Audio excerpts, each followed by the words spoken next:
Bonsoir à toutes et à tous. Comme vous le constatez, le maire Martin Danfous ne peut être présent pour siéger à cette séance publique. J'ai donc l'honneur, à titre de mairesse suppléante, de vous transmettre un mot en son nom. Chères Varennoises, chers Varennois, le résultat de l'élection du 2 novembre dernier nous envoie un message fort. Vous avez choisi de poursuivre avec nous le travail amorcé depuis plusieurs années. Je joins ma voix à celle de mes collègues du conseil municipal pour vous adresser mes sincères remerciements pour votre appui. Je souligne que le taux de participation à Varennes a atteint 52,4 %. Ce résultat supérieur à la moyenne au Québec témoigne de la force de notre démocratie. Merci aux électrices et aux électeurs qui se sont prévalus leur droit de vote. L'ensemble des journées de scrutin se sont déroulées dans une atmosphère fluide et respectueuse. Je tiens à féliciter les candidates et les candidats qui ont fait campagne ainsi que celles et ceux qui ont été élus. Je remercie sincèrement tout le personnel qui a travaillé avec professionnalisme et dévouement lors des journées de votation. Ainsi, cette victoire témoigne de votre confiance à l'égard de notre vision et de notre façon de faire. Soyez assurés que tout au long de ce mandat, votre conseil municipal continuera à prendre des décisions de façon démocratique, transparente et responsable. Notre façon de faire les choses autrement a fait ses preuves et continuera à guider nos actions dans un esprit d'ouverture et de collaboration. Au cours des prochains mois, nous mettrons en œuvre plusieurs projets concrets qui auront des retombées positives pour la collectivité, notamment en matière de gestion responsable, d'environnement et pour les familles. De plus, c'est avec une immense fierté qu'à titre de maire, j'aurai le privilège de présider un premier conseil municipal composé majoritairement de femmes qui est au-delà de la moyenne, de la parité. Il s'agit d'une première dans l'histoire de la ville et une excellente nouvelle pour la démocratie. Bravo à celles qui ont été élues, Geneviève Labrec, Nathalie Parent, Karine Durocher, Caroline Charland et moi-même, Brigitte Collin. En terminant, je tiens encore à remercier chaleureusement les Varennoises et les Varennois pour cette marque de confiance. Avec cette équipe engagée, nous continuerons à faire de Varennes une ville à l'échelle humaine et inclusive. Bonne séance à toutes et à tous, le maire Martin Danfous. Donc, nous serons à la deuxième portion de notre soirée ce soir.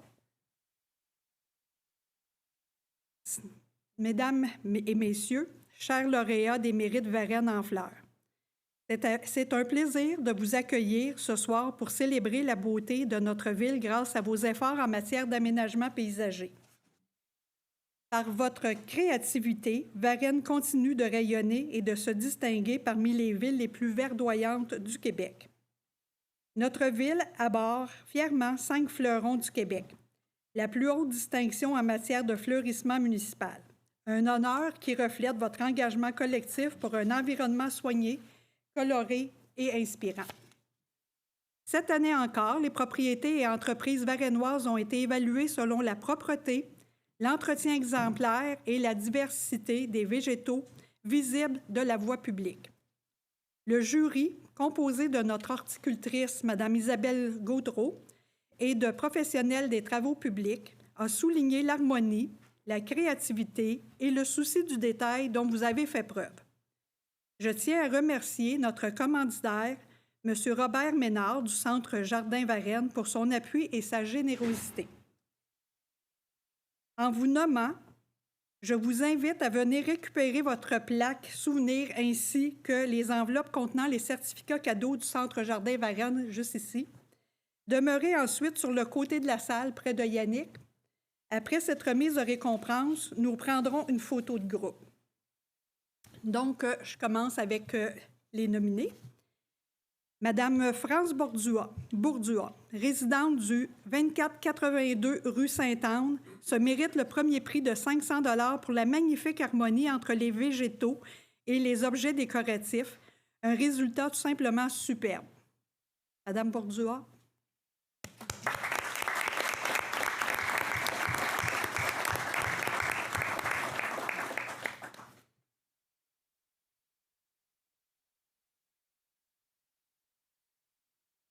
Madame Diane Bernier-Ouellette, du 172 rue Quévillon, obtient le deuxième prix de 300 $ pour ses diverses plantes bandes vivaces qui créent un effet wow dès le premier regard.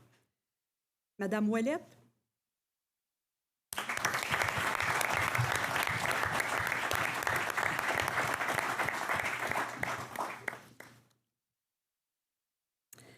Enfin, Madame Josée Leclerc et Monsieur Denis Pigeon, du 1922 rue Collet, reçoivent le troisième prix de 200 $ pour la mise en valeur de leur terrain grâce à un choix judicieux de couleurs et une propreté exemplaire. Leur aménagement respire l'équilibre et la finesse. Donc, je demanderai Madame Leclerc, Monsieur Pigeon.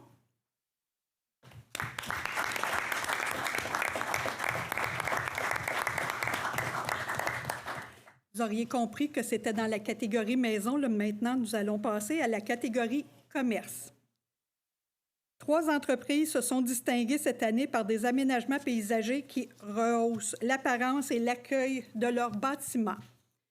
Monsieur Francis Létourneau et Marie-Josée Bérère de Laforge Environnement, situé au 1375 boulevard Lionel-Boulet, remportent le premier prix de 500 $ pour un aménagement qui allie verdure, équilibre et professionnalisme. Monsieur Létourneau et Madame Bérère.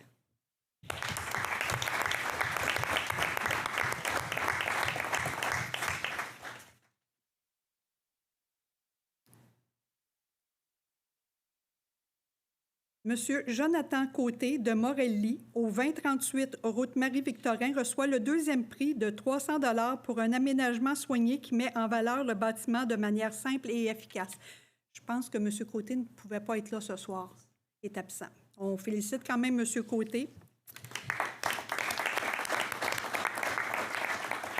Et finalement, Monsieur Mathieu Massicotte de Décorum, au 1501 boulevard Lionel-Boulet, mérite le troisième prix de 200 $ pour une présentation florale impeccable qui attire le regard et embellit le secteur. Monsieur Massicotte? Vous êtes madame qui représente.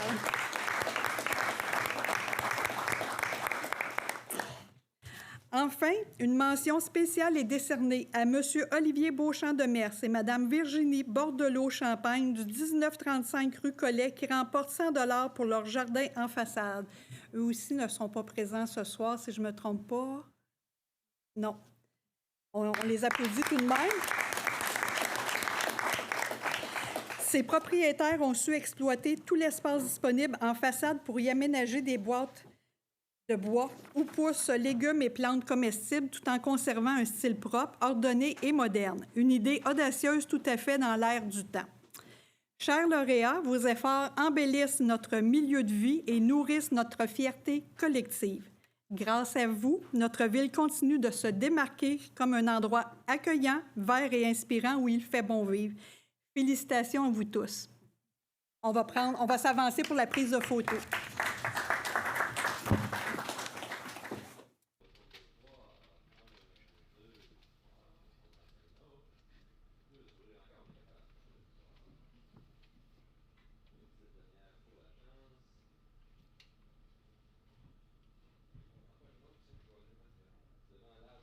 Nous sommes rendus à la première période de questions des contribuables sur les points à l'ordre du jour d'une durée de 15 minutes, donc jusqu'à 20h17. Attendez une minute, là, 27. 30. Voyons, excusez. 26. Je m'excuse. Bonsoir, Richard Doff, Butte-Renard. Bonsoir. Le point 12, communication de renseignements au ministère de l'Agriculture et des Pêcheries. C'est quoi la communication de quel renseignement? Monsieur... En fait, c'est simplement des renseignements que la MRC prend pour le compte de la Ville, qu'on doit autoriser à transmettre au ministère, au MAPAC. Et quel renseignement que... Je pourrais regarder exactement dans la précision très détaillée du dit... La nature des activités agricoles, les montants de dépenses. Vous avez entendu? Non. Ben, Non. Non. Vas-y. J'y vais de mémoire, là, c'est concernant la superficie de terrain agricole, la nature des activités, les montants de dépenses, les rapports financiers. Donc, c'est des informations que la Ville récolte, qu'elle soumet à la MRC et que la MRC doit transmettre au MAPAC pour assurer la conformité du zonage. Parfait. Merci.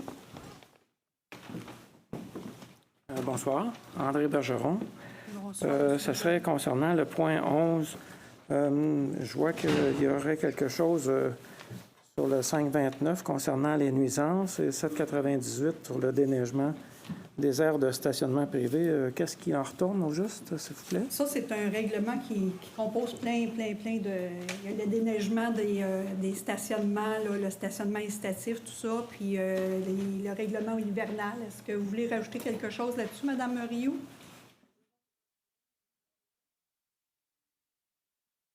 Dans le fond, c'est la nomination du personnel qui va être responsable de l'application des règlements qui sont cités là.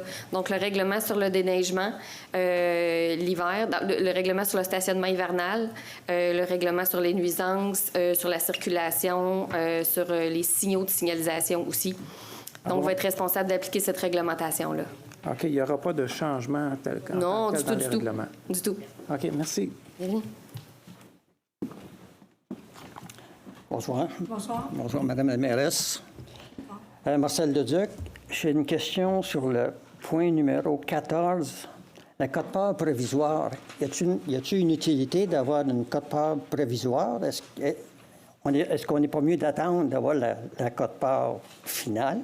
À quoi ça sert? Et ça, c'est en sachet. Dans un règlement, on se doit d'envoyer un montant d'ici la fin de l'année. Corrigez-moi si je me trompe. Et une fois les budgets déposés, bien là, ils nous demandent la différence. Mais il y a une obligation au niveau de la loi d'envoyer un montant minimum. Comme un acompte provisionnel, même principe. Puis c'est basé sur quoi? Sur l'année passée?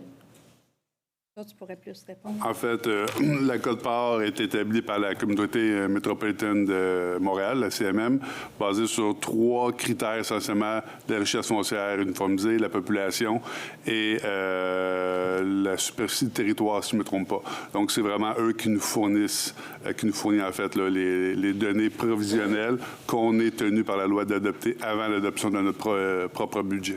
Fait que le provisoire est basé là-dessus. Oui. C'est la CMM qui nous l'a fourni.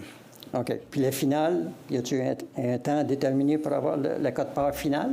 Non. Généralement, le provisoire devient final de facto. Donc, on n'a pas une deuxième résolution adoptée.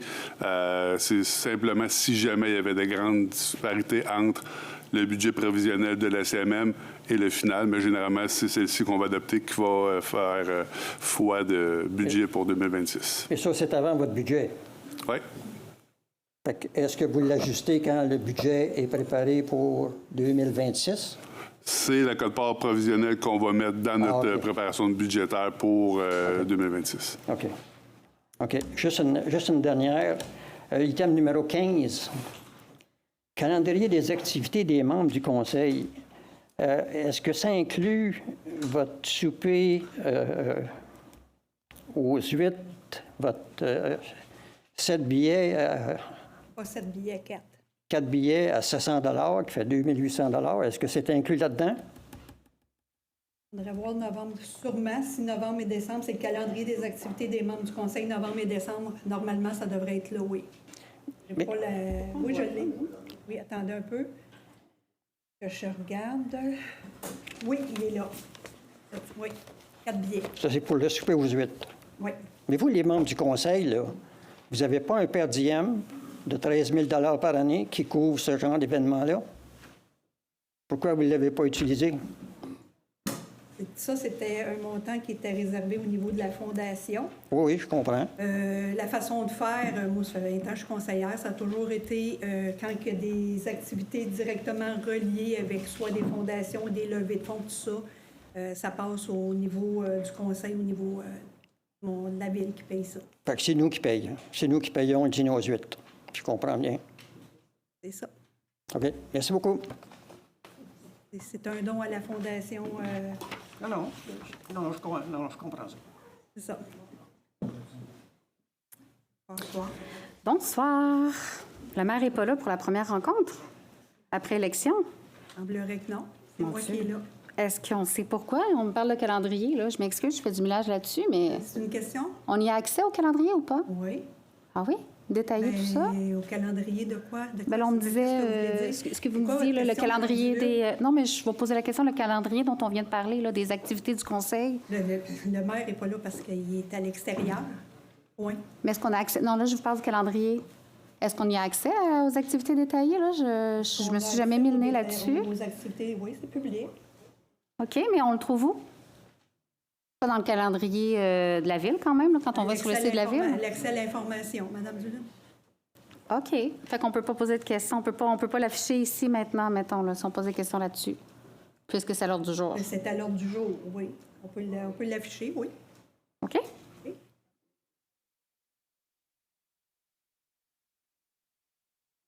C'est à l'ordre du jour, ça va sûrement être adopté.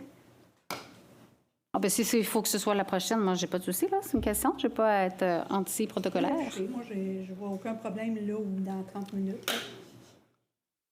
Parfait. Est-ce qu'il y a moyen de le déposer sur un onglet conseil municipal pour les prochains? Pour nous, là, autre que dans l'accès à l'information, je veux dire, ça peut pas être public, ce genre d'information-là? Bien, quand vous avez directement avec public. Avec un accès direct, là, je veux dire, plus ouvert. C'est quelque chose qu'il faudra regarder. Là. On va statuer là-dessus, c'est le conseil qui décidera. Là. On en prend note, puis on vous reviendra. OK. Est-ce qu'on peut descendre un peu, s'il vous plaît? Merci. C'est la première fois que je vois ça en 12 ans ici, donc merci d'ouvrir. C'est pas la première fois qu'on le met. C'est la première fois que je le vois. Oui, merci. C'est ça. C'est pas la première fois qu'on le met, c'est ce que je vous dis. Rebonsoir, Richard Doff. Le point 10, demande de subvention pour le réménagement du rez-de-chaussée de l'hôtel de ville. C'est une demande de subvention à qui? Puis c'est quoi les rénovations? C'est quoi le plan? Ça, c'est dans le PTI depuis 2-3 ans. C'est une demande de subvention pour refaire le rez-de-chaussée de l'hôtel de ville. C'est un projet qui était déjà mis en place. Il y a des subventions pour ça. Et on est juste à l'étape de voir le montant qu'on pourrait obtenir là, pour si on allait de l'avant. Vous avez déjà le montant que ça coûte faire la rénovation? On a une idée, on n'a pas le montant global, mais on a une idée de comment ça pourrait coûter selon le projet qu'on pense. Mais c'est, comme je vous dis, il n'y a rien de finalisé et on peut faire des demandes de subvention. Alors, c'est une simple demande. Puis nous autres, ça oblige à rien. OK. Puis nous autres, on peut savoir une idée, c'est quoi les projets, puis c'est quoi les montants qui sont... Il faudrait premièrement qu'on le voit, nous, au conseil. C'est quelque chose qui va être regardé au prochain budget. Puis, par la suite, on va statuer à savoir si on va de l'avant, si on ne va pas de l'avant, selon ce qu'on verra. Mais allez-vous nous consulter d'une certaine façon à voir quel montant vous allez dépenser là-dessus? Ça dans un autre temps, si le conseil décide d'aller là, ça sera dans un autre temps, mais on va commencer par faire la demande. Là, ce soir, c'est la demande de subvention simplement, et on verra pour la suite. Bien, on espère qu'on va pouvoir le voir avant que ça arrive. Merci. Dernière question avant la séance. Oui, on a encore quelques minutes. Parfait. Alors, on va prendre les quelques minutes, s'il vous plaît. Marie-Ève Dulude, point 11, s'il vous plaît. Oui. J'aimerais savoir, là, on ne sait pas exactement qu'est-ce que ça concerne, mais est-ce que c'est un règlement qui s'applique à l'ensemble du territoire de la ville? Oui. Oui. Alors, est-ce que c'est possible de voir, parce que là, je l'ai lu, là, mais concrètement, RM vers 204, 205... 529 concernant les nuisances. Là, je veux dire, il y a plein de numéros de règlement. Est-ce que vous pourriez me faire un petit résumé, là, même si... Oui, on va le voir en détail, mais... Je ne sais pas si c'est là, mais tantôt, Mme Rioux l'a fait, le résumé, là. Oui, bien, je m'excuse, je circulais du haut à au bas, fait qu'il manque de place ce soir. Donc, OK, je vais reposer les questions là-dessus. Est-ce que vous allez vous donner les détails de chacun des numéros des règlements? Chacun des détails, c'est un règlement qui est assez long au niveau... On n'adopte pas le règlement ce soir. On fait juste nommer nos fonctionnaires désignés qui sont en mesure d'appliquer le règlement. OK. Est-ce que dans ce cas-là, le mandat, il va s'appliquer 24 sur 24 ou c'est selon les Voilà, on aura un horaire de travail avec nos employés. Ils ne travaillent pas 24 heures sur 24. Là. c'est parce que c'est un stationnement hivernal de nuit. Le règlement s'applique effectivement en fonction des périodes. Nos employés l'appliquent en fonction d'un horaire. Donc, les problématiques de nuit pourront jamais être contraintes par un employé de la Ville puisqu'ils ne commencent pas avant 7 heures le matin. Est-ce que je me trompe? Non, on adapte nos horaires de nos employés en fonction du règlement. Mais nos employés ne travaillent pas 24 heures par jour. Effectivement, mais est-ce que l'employé, le mandat va être donné pour un quart de travail qui va couvrir le 24 heures? Autrement dit, est-ce qu'il va y avoir quelqu'un en autorité qui aura le mandat, qui pourra l'appliquer, qui pourra appliquer la réglementation pendant 24 heures? Sur une période de 24 heures. Donc, c'est de jour, de soir, de nuit, peu importe, là? Alors, on rentre dans le détail de la gestion administrative. Là. Non, mais oui, on rentre dans mon l'interdiction n'a pas 24 heures. On n'interdit pas le stationnement durant 24 heures non plus. L'interdiction de stationner dans Mais les s'il y a une rues. problématique de nuit, êtes-vous capable de la gérer? Oui. Parfait. Est-ce qu'il y a cette personne-là va avoir tous les droits pour contacter les ministères les personnes autorisées pour appliquer des sanctions ou cette personne-là, son mandat, c'est de donner des tickets aux citoyens? Est-ce que c'est au niveau commercial également? Juste pour faire une parenthèse, le patrouilleur de nuit ne sera pas à tous les nuits. Là. C'est en fonction aussi des intempéries. Là. Fait que Donc, c'est pas- seulement en période de déneigement. Absolument. Tempête, déneigement, tout ça. Fait que c'est important de savoir que c'est pas à tous les jours. C'est selon la demande. Et est-ce que le règlement 985 relatif à la signalisation prévoit que toute période, tout endroit doit avoir une signalisation sur place? Est-ce que s'il y a une rue qui n'a pas de signalisation, on peut vous en faire part? Oui, parce que s'il y a une défense de stationner due à du déneigement puis que c'est publicisé, normalement, oui. Alors, chemin de la Baronnie, ça doit faire 4 ans que je le demande. Pourriez-vous mettre des infractions, des infractions si vous pouviez, mais au moins de la signalisation, s'il vous plaît, pour interdire le stationnement de nuit, puisque c'est pas permis? On en prend note ou c'est comme avec M. Danfous, 4 ans plus tard, je me retrouve avec les mêmes problématiques de nuit? Écoutez, là, je ne réglerai pas tout en une soirée. Là. Non, mais j'aimerais ça qu'il y ait plus c'est certain, de promesses. C'est certain qu'on va le mentionner. On va regarder qu'est-ce qu'on peut faire. Puis, c'est certain qu'en situation de déneigement hivernal, même sur la montée ou le chemin de la Baronnie, si les gens n'ont pas le droit de stationner en bordure de rue, ils n'ont pas plus le droit, eux. C'est un règlement qui est à la grandeur de la municipalité. Vous répondez bien à ma question. Je peux vous dire ça. D'accord, merci. Et puis, j'aimerais savoir au point 13, en terminant, concernant la grande semaine des tout-petits. Oui, c'est votre dernière question, Mme Duluth. Parfaitement. Donc, je voudrais savoir, est-ce qu'il y a des budgets qui ont été réduits au niveau des loisirs en lien avec, entre autres, les OBNL qui œuvrent auprès des tout-petits? À ma connaissance, non. OK. Donc, les loisirs ils ne sont pas fait couper les vivres cette année? Donc, on a le même budget. C'est le budget là, 2025. On est encore dans le budget 2025. Il n'y a pas de changement. Je vous remercie. Vous avez très bien répondu. Merci. C'est bon. Merci. Donc, on continue avec notre séance. Madame Rioux, dépôt de mouvement de personnel. Oui, donc il est proposé et appuyé de... Oh, attendez, j'en ai sauté un. Donc, je prends acte du dépôt du rapport de mouvement de personnel, embauche du personnel numéro MP 2025-11, préparé par le Service des ressources humaines en date du 29 et 31 octobre 2025. Donc, c'est un dépôt. Procès-verbaux et comptes du mois. Madame Rioux, le point 1, l'approbation du procès-verbal, séance ordinaire du 1er octobre 2025. Donc, il est proposé et appuyé d'approuver le procès-verbal de la séance ordinaire tenue le 1er octobre 2025, tel que présenté par la directrice adjointe des services juridiques et greffière. Je propose. Je l'appuie. Monsieur Savaria, appuyé de Madame Durocher. Le point 2, approbation du procès-verbal, séance extraordinaire du 8 novembre 2025. Il est proposé et appuyé d'approuver le procès-verbal de la séance extraordinaire tenue le 8 novembre 2025, tel que présenté par la directrice adjointe des services juridiques et greffière. Je propose. Je l'appuie. Madame Parent, suivie de Monsieur Savaria. L'approbation des comptes octobre 2025. Il est proposé et appuyé d'approuver la liste des comptes à payer, soit 16 969 453,63 au fonds d'administration, 1 543 326,9 au fonds des dépenses en immobilisation, pour un total de 18 512 779,72, préparé et déposé par la directrice adjointe des services des finances et trésorière adjointe pour le mois de septembre 2025. Je propose. Appuyé. Je l'appuie. Monsieur Marcel, appuyé de Monsieur Groux. Demande d'autorisation de transfert budgétaire pour 2025.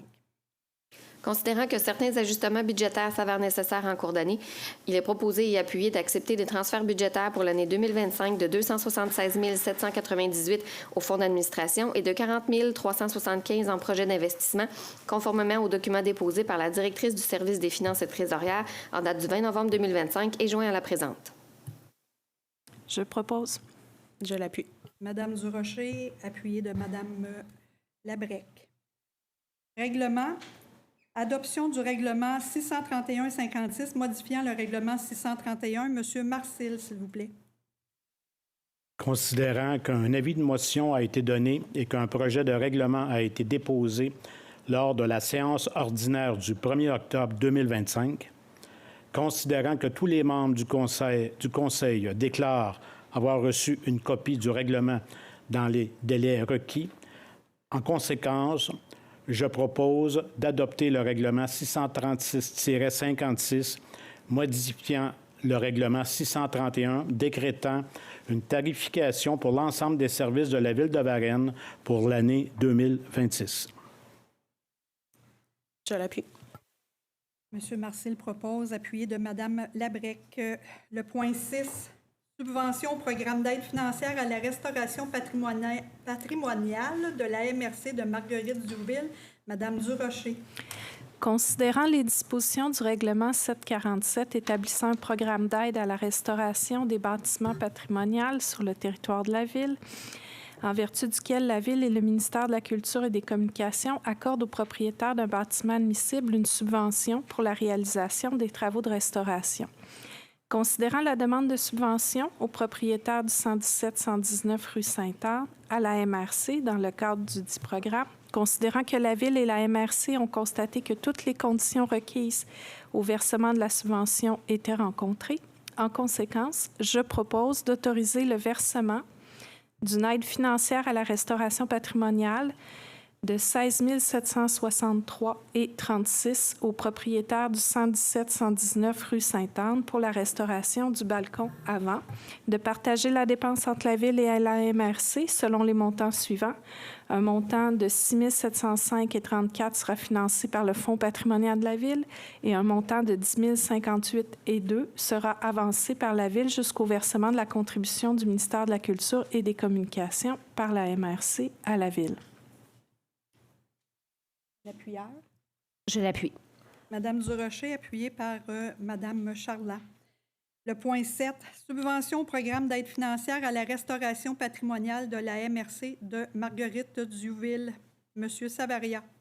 Considérant la demande de subvention des propriétaires du 211 rue Sainte-Anne à la MRC dans le cadre du programme d'aide financière à la restauration patrimoniale, considérant que la Ville ainsi que la MRC ont constaté que toutes les conditions requises au versement de la subvention étaient rencontrées, considérant la recommandation du directeur du service de l'urbanisme et de l'environnement en date du 14 octobre 2025, en conséquence, je propose d'autoriser le versement d'une aide financière à la restauration patrimoniale de 7 588,35 sous aux propriétaires du 211 rue Sainte-Anne pour la fabrication de certaines fenêtres en bois, de partager la dépense entre la Ville et la MRC selon les montants suivants. Un montant de 3 035,34 sous sera financé par le Fonds patrimonial de la Ville. Un montant de 4 553,1 sous sera avancé par la Ville jusqu'au versement de la contribution du ministère de la Culture et des Communications par la MRC à la Ville. Je l'appuie. Proposé par M. Savaria, appuyé par Mme Labrec. Vous avez compris que la prochaine aussi, c'est encore une subvention au programme d'aide financière à la restauration patrimoniale de la MRC, mais c'est 3 adresses différentes. Donc, Mme Parent, s'il vous plaît.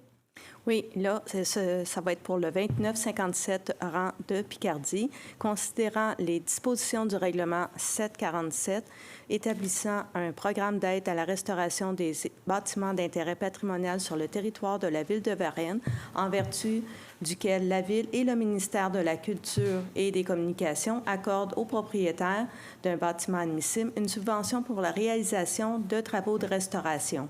Considérant la demande de subvention du propriétaire du 2957 rang de Picardie à la MRC dans le cadre du programme d'aide financière à la restauration patrimoniale, considérant que la Ville ainsi que la MRC ont constaté que toutes les conditions requises au versement de la subvention étaient rencontrées, considérant la recommandation du directeur du service de l'urbanisme et de l'environnement en date du 21 octobre 2025, en conséquence, je propose d'autoriser le versement d'une aide financière à la restauration patrimoniale de 33 423,23 aux propriétaires du 2957 rang Picardie pour la pose d'une toiture à la canadienne en galvalume, sur le versant sud-est du bâtiment, de partager la dépense entre la Ville et la MRC selon les montants suivants.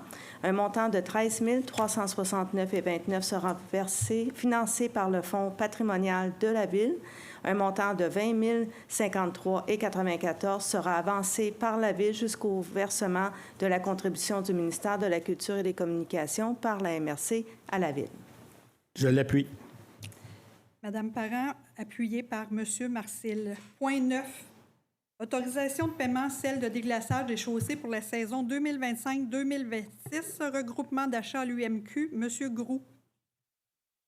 Considérant la résolution 2023-151, laquelle confie à l'Union des municipalités du Québec, si après nommée UMQ, le mandat de procéder aux appels d'offres annuels pour l'achat regroupé de celles de déglaçage des chaussées 2023-2027, considérant le résultat de l'ouverture des soumissions de l'appel d'offres CS-2025-2026 publié par l'UMQ, octroyant le contrat à Celto Distribution Inc., considérant la recommandation du service des travaux publics en date du 20 octobre 2025, en conséquence, je propose d'autoriser le paiement de 243 304,58, incluant les taxes, à Celto Distribution Inc., pour le contrat de fourniture de sel de déglaçage des chaussées de la saison 2025-2026, octroyé par l'UMQ lors des appels d'offres numéro CS-2025-2026. Je l'appuie. Monsieur Groux, appuyé par Madame Parent. Le point 10. Demande de subvention réaménagement du rez-de-chaussée de l'Hôtel de Ville, programme d'amélioration et de construction d'infrastructures municipales 2025-2028. Madame Labrec.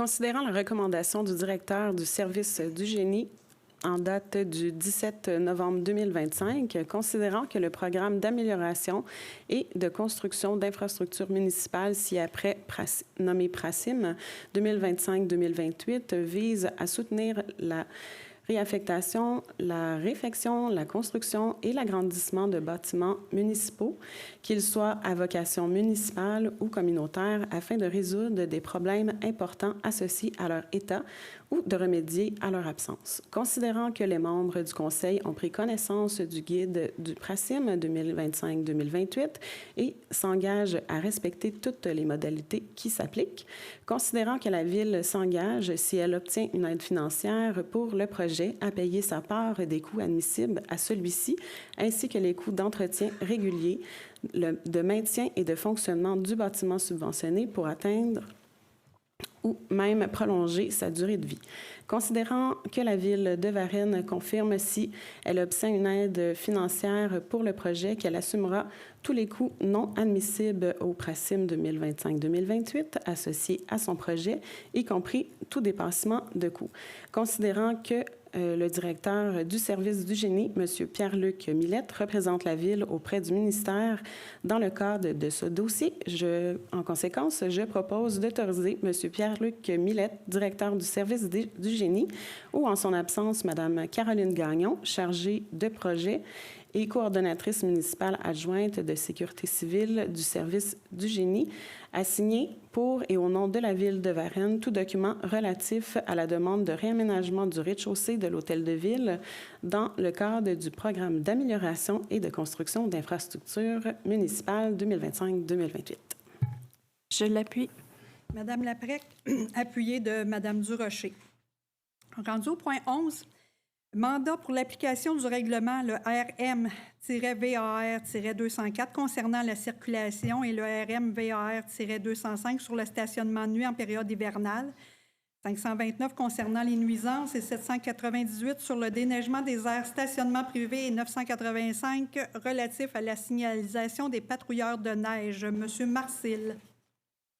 Je propose de mandater messieurs Richard Donné et Samuel Fournier pour l'application des règlements RM-VAR-204 concernant la circulation, RM-VAR-205 sur le stationnement de nuit en période hivernale, 529 concernant les nuisances 798 sur le déneigement des aires de stationnement privé et 985 relatifs à la signalisation.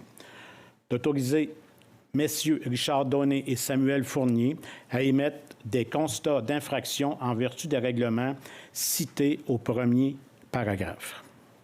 Je l'appuie. Monsieur Marcil, appuyé de Madame Charland.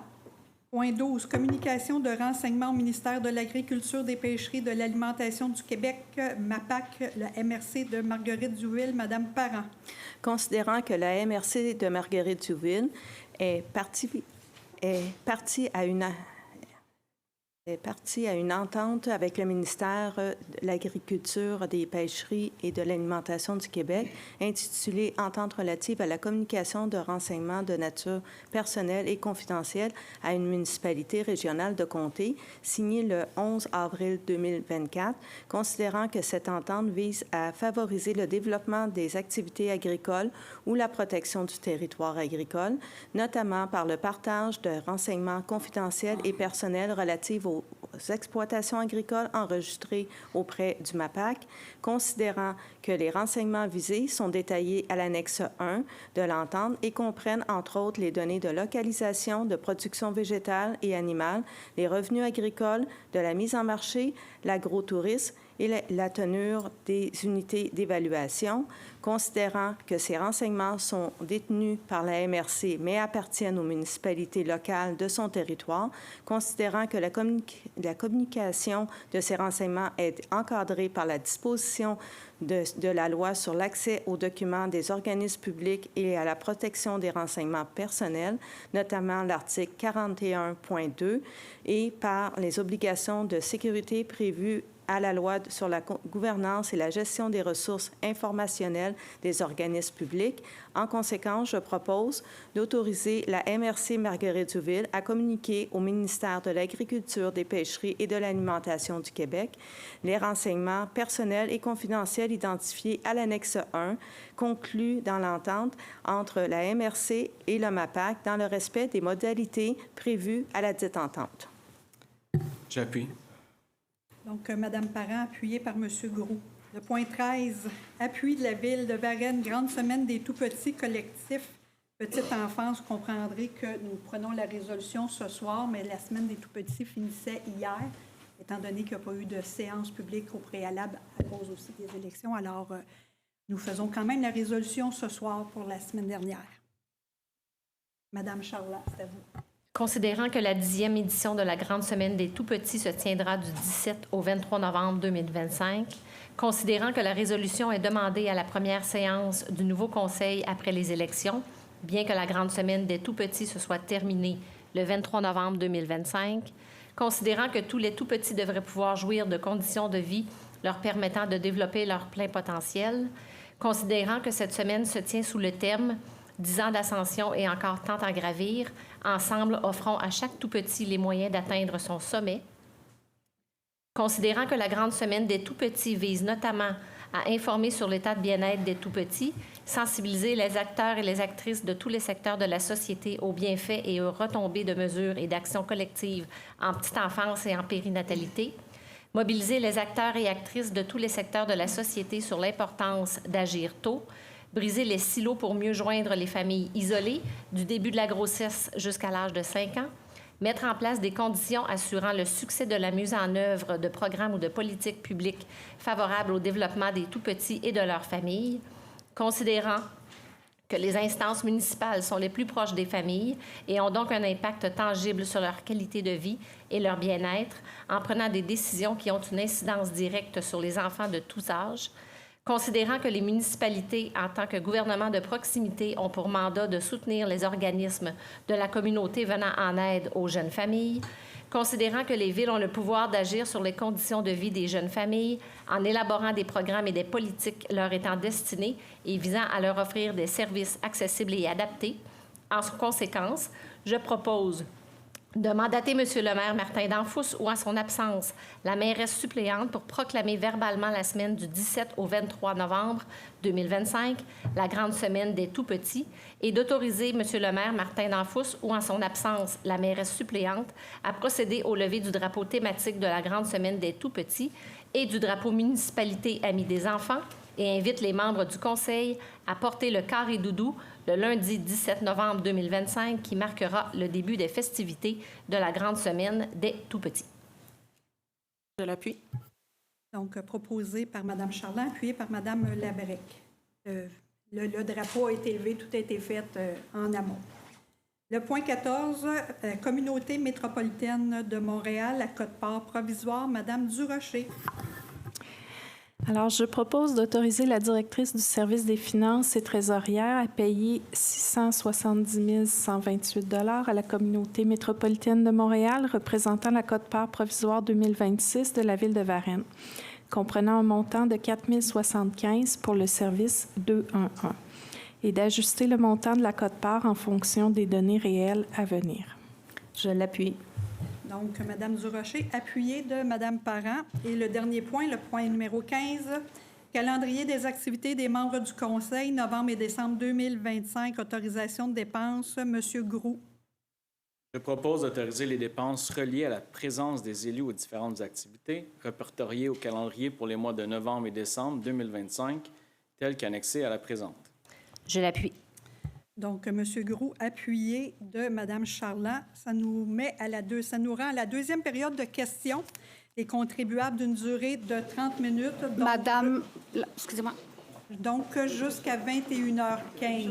Madame la présidente, j'aimerais ça faire, la présidente de l'Assemblée, j'aimerais ça faire une demande exceptionnelle. On a un groupe ici de plusieurs jeunes, je dirais, jeunes adultes qui veulent faire valoir des droits. Puis, question de ne pas empiéter dans la période de questions des citoyens, puisque je pense qu'ils se sont mobilisés. Est-ce que c'est possible de les faire entendre en premier, s'il vous plaît, et à l'extérieur de la période de questions? Pas à l'extérieur de la période de questions, mais on peut les faire entendre en premier, si vous voulez, et je jugerai si ça déborde ou quoi que ce soit. À vous. Bonsoir. Bonsoir. Félicitations à tous. Merci. Donc, Justine Legault-Vachon, du FIEF, représentante syndicale du complexe aquatique de Varennes. Donc, la ville de Varennes se trouve actuellement dans une situation économique florissante. Monsieur Danfous l'a d'ailleurs dit à plusieurs reprises lors de la campagne électorale. Pourtant, les salaires offerts aux sauveteurs sont largement inférieurs à ceux des villes avoisinantes, telles que Sainte-Julie et Belleuil à 19,88 $ et Boucherville à 23,39 $. On rappelle que les sauveteurs varennois sont payés 16,75 $ de l'heure, soit 65 cents au-dessus du salaire minimum. Nous comprenons que la ville fait affaire avec un sous-traitant, mais il reste que cette différence salariale importe un effet réel sur la qualité du service offert aux citoyens. En effet, le roulement d'employés est beaucoup plus élevé, ce qui réduit la présence des sauveteurs d'expérience, pourtant essentiels à la sécurité et à la stabilité des opérations. Les plages horaires sont difficiles à combler, forçant parfois le surremplissage des cours et une pression accrue sur les employés en poste. Dans le contexte de la renégociation du contrat qui lie à Varennes à son sous-traitant en décembre, nous sommes donc présents pour poser la question suivante. Est-ce que la Ville de Varennes va s'assurer que le futur contrat de sous-traitance permettra d'offrir à ses employés des salaires concurrentiels avec les municipalités voisinantes afin de garantir la qualité et la stabilité du service offert aux citoyens?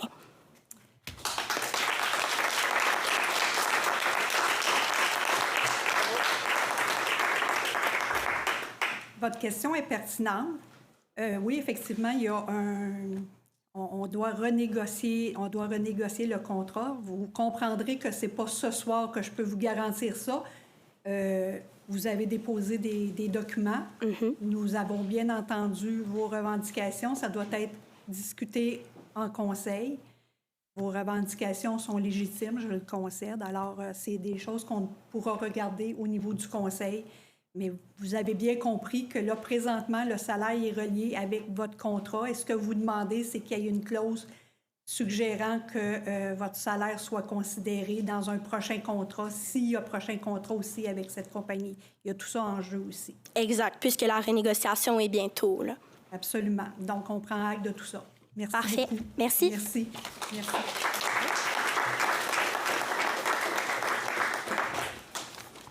Ça fait du bien d'avoir du monde jeune qui viennent proposer leurs idées. Merci beaucoup. C'est rafraîchissant. Moi, j'aimerais m'entretenir avec vous du point 13. En fin de semaine, j'ai eu la chance de faire du bénévolat avec l'Association des familles de Varennes dans le cadre de la Grande Semaine des Tout-Petits, justement. Donc, on a reçu plusieurs familles au Paris du Portageur. On a mis sur place un parcours moteur et sensoriel pour accueillir les Tout-Petits. Et puis, j'aimerais juste vous faire part d'une situation qui m'attriste énormément parce que des heures, on en donne. Pour une journée, pour une activité de 2 heures, je vous dirais qu'on est 2 bénévoles qui avons mis une 20aine d'heures de travail simplement pour organiser ça, orchestrer ça. Et là, je veux juste vous dire que à l'Association des familles de Varennes, depuis, mon Dieu, vous pourriez me corriger, Madame Labrec, mais je vous dirais de mémoire, là, depuis au moins une dizaine d'années qu'on avait le service des Frimousses, hein?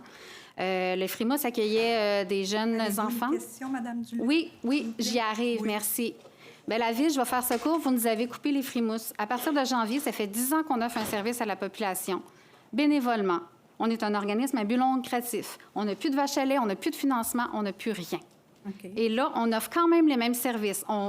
Et là, tout d'un coup, le service des loisirs nous dit, et eux, je ne veux pas me plaindre de personne parce qu'ils font un travail remarquable dans la Ville auprès des citoyens. Je les respecte au plus haut point, mais je pense qu'ils ont des comptes à rendre de plus haut qu'eux. Alors, vous connaissez l'équipe, je ne veux pas nommer personne, l'équipe n'est pas très grande, mais j'aimerais ça savoir pourquoi tout d'un coup, parce qu'on a besoin pour réserver un local à la Ville 2 heures par semaine, ou même par 2 semaines, on a besoin d'avoir 10 personnes, 10 citoyens de la Ville présents.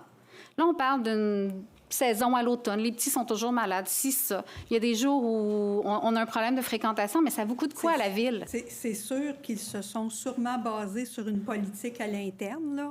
Et s'il y a moins de personnes, normalement, devraient être au niveau de la politique, fait qu'ils ont appliqué la politique. Mais là, on n'a pas de retour d'appel de comment, pourquoi, puis comment ça se fait. On est allé au-devant, on a proposé des situations. Bon. Il y avait un autre organisme qui était en même temps que nous, le même matin, qui offrait les mêmes services, c'est-à-dire accueillir les parents avec des enfants qui ne fréquentent pas la garderie en matinée. On a tout fait nos devoirs du côté de tous les OBNL de Varennes, avec la maison de la famille également, pour pas qu'on se marche sur les pieds, mais qu'on offre un plus grand éventail de services à la population. Malgré ça, on a proposé d'offrir le service plutôt aux 2 semaines. On a amené des pistes de solutions, puis on se fait couper, mais on n'a pas de retour. Madame Duluth, je comprends toutes vos demandes. C'est vraiment frustrant. Regardez, ce qu'on peut faire, c'est que c'est bien noté. Il va y avoir un suivi qui sera fait. Merci beaucoup. C'est le mieux que je puisse faire, mais je vous dis d'emblée, normalement, quand il y a une diminution qui va vraiment en deçà du barème établi, et il y a malheureusement des coupures, mais on peut aller voir, nous, en tant que conseil, pourquoi, puis la situation, qu'est-ce qu'il y en est. C'est ce qu'on fera la vérification. On vous reviendra. Ça ne coûte rien à la Ville, je veux juste le dire. Puis si c'est une question de frais de locaux, bien, parlez-nous-en, parce qu'on fera une campagne de financement juste pour ça. On ne veut pas enlever des services aux citoyens, nous. On va tout vérifier ça. C'est pas notre but d'enlever des services aux citoyens. Mais c'est ce qui se passe concrètement. On va aller voir qu'est-ce qu'il y en est, Merci. Madame Duluth. Merci. En passant, une semaine de hockey libre aussi au Polydôme. Une semaine de hockey libre familial. Une semaine, pardon, qu'est-ce que je dis là? 1 heure par semaine. Maintenant, c'est ce qu'on a à l'horaire du Polydôme. 1 heure semaine, le samedi midi. Quand est-ce qu'ils jouent nos petits au hockey? Je dis ça comme ça, là, 1 heure par semaine. C'est ordinaire. Encore les loisirs. OK, on va aller Fait vérifier. qu'on donne plus aux entreprises, mais les citoyens, les tout-petits, je trouve ça bien plate que vous fassiez des belles parures comme ça, en retard d'ailleurs, alors que, tu sais, nous, on se donne la main, tous les organismes. Je le sais, mais c'est vraiment fâchant parce qu'on se donne... J'en ai pas d'enfants 0-5 ans. Moi, je fais ça vraiment à grand cœur pour les autres. Madame... Puis on a l'impression que la Ville ne nous appuie pas du tout. Merci. C'est beau, merci. Bonsoir. Bonsoir. Francine Desmarteaux. Bonsoir, Madame Desmarteaux. Je vais vous le lire, ça va aller plus vite. Correct, allez-y. Ma demande, là, ce serait un local à la Maison des aînés. Je vais vous dire pourquoi. C'est une suggestion pour la santé des aînés de se tenir en forme sans danger. Utiliser un local à la Maison des aînés afin d'y installer des vélos stationnaires et des tapis roulants.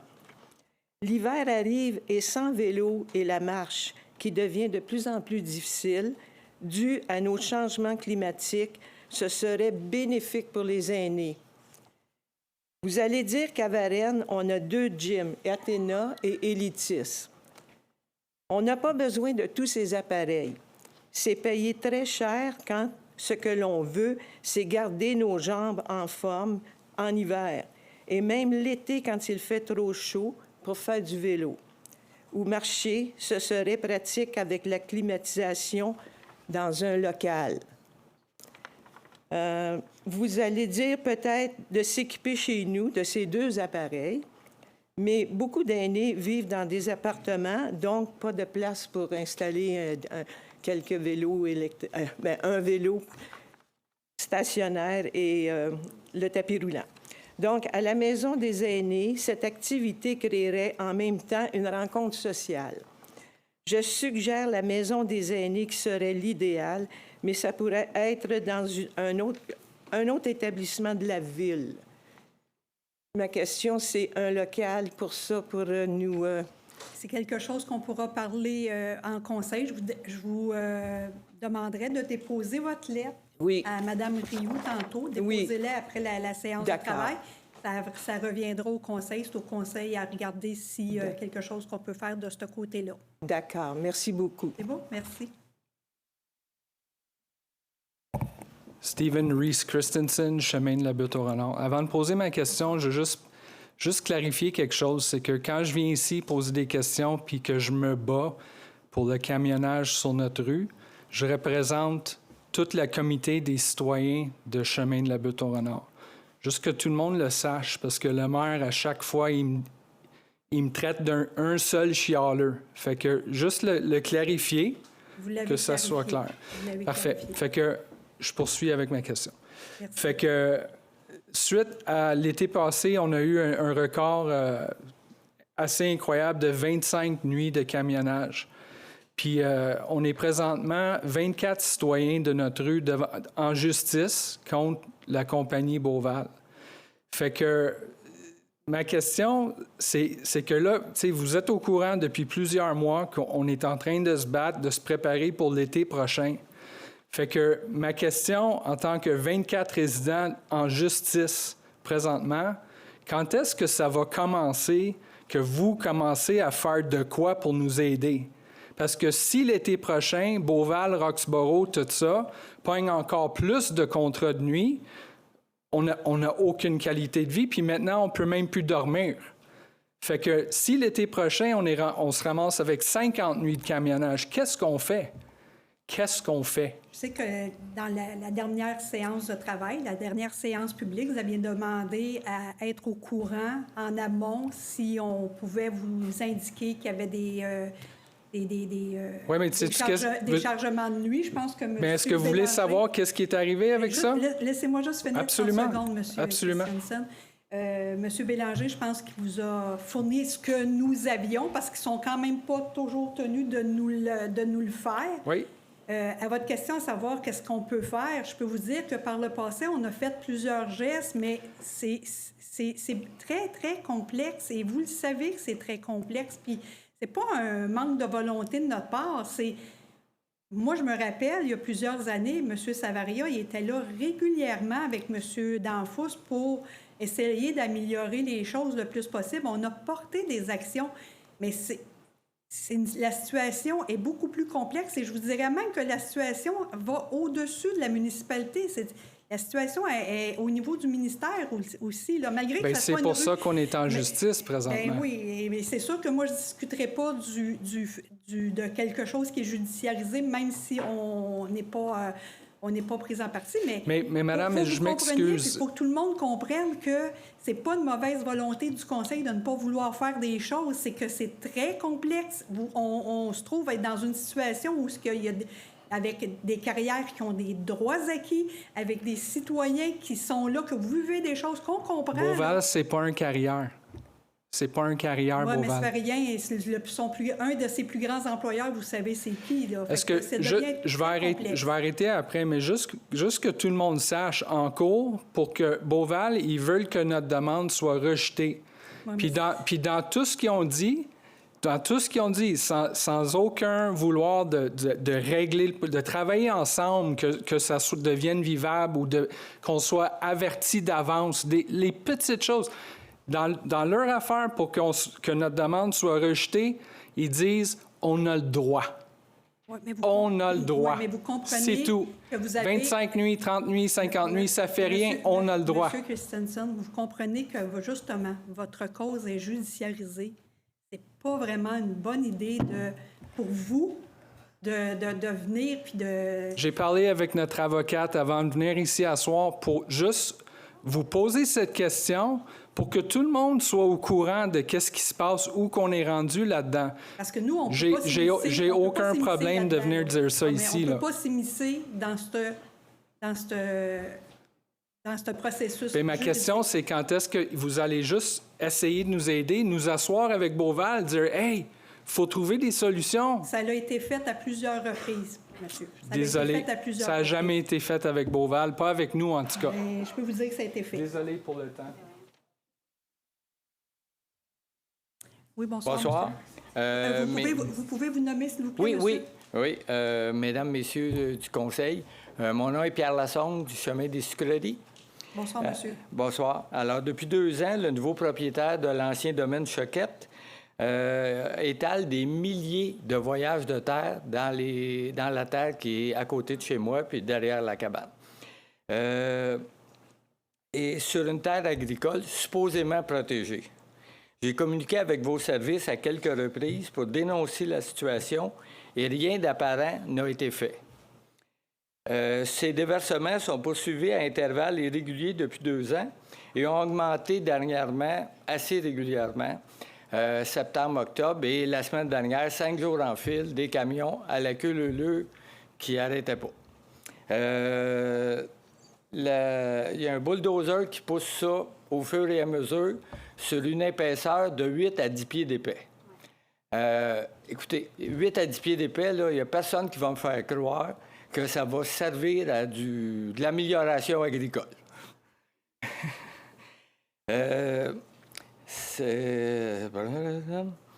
Mes voisins agriculteurs sont soumis à des règles ultra sévères dans le cadre de leur culture, puis la Ville laisse faire ce promoteur-là qui va saccager ces terres-là à tout jamais.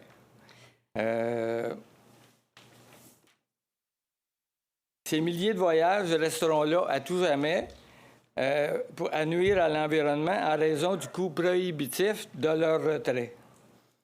Alors, ma question, c'est qu'allez-vous faire pour faire cesser ces déversements qui n'ont aucun sens? Puis, deuxièmement, qu'allez-vous faire pour revoir et resserrer votre réglementation pour que de telles opérations ne puissent plus avoir lieu sur le territoire, parce que je sais qu'il y en a ailleurs aussi.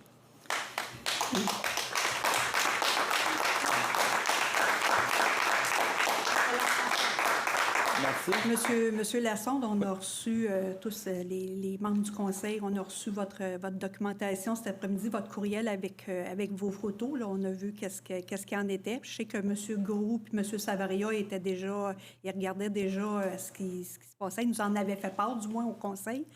Alors, ce que je peux vous dire, c'est vous nous demandez qu'est-ce qu'on peut faire? On va commencer par regarder qu'est-ce qu'il y en est au niveau auprès de nos services. Monsieur Bélanger, vous pouvez faire un complément d'information, là? En fait, effectivement, que les travaux de remblai sont permis en fonction de notre règlement de zonage. On s'est calqué sur ce que permet la loi de protection du territoire agricole. Donc, la loi le permet déjà dans la mesure où ça améliore la qualité du sol. On exige dans ce cas-ci des rapports d'agronomes qui ont été déposés en bonne et due forme. Par contre, est-ce qu'on peut encadrer davantage? C'est peut-être ça à quoi on peut s'engager. Mais je veux juste vous rassurer que ce qu'on permet, c'est exactement ce que permet déjà la loi sur la protection du territoire agricole. Donc, on ne permet pas quelque chose qui est interdit par ailleurs par la loi. Écoutez, améliorer les terres agricoles, j'en conviens. Ces terres-là, ils étaient en culture il y a 2 ans. Et ils étaient cultivables. Et là, ce monsieur-là ajoute, mais 8 à 10 pieds de terre. C'est du tombage de terre pour une opération financière. Ça n'a rien à voir avec l'agriculture. Alors, trouver un moyen de bloquer ça, c'est un non-sens. On comprend très bien votre point, M. Lassonde. On va faire un suivi sur ce dossier. Merci beaucoup. Merci.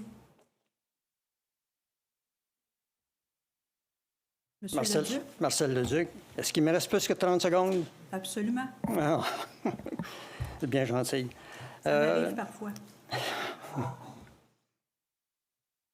Pas pousser votre chance. Non. OK. Je voudrais faire suite à mon intervention lors de la séance du mois d'octobre, auquel vous assistiez. J'ai posé une question à M. Danfous. Je voulais savoir le nom de l'acheteur des terrains des anciens ateliers. M. Danfous ne connaissait pas la réponse. Fait que vous, Mme la mairesse, est-ce que vous connaissez le nom de la personne qui a acheté les terrains ou est-ce que c'est un secret?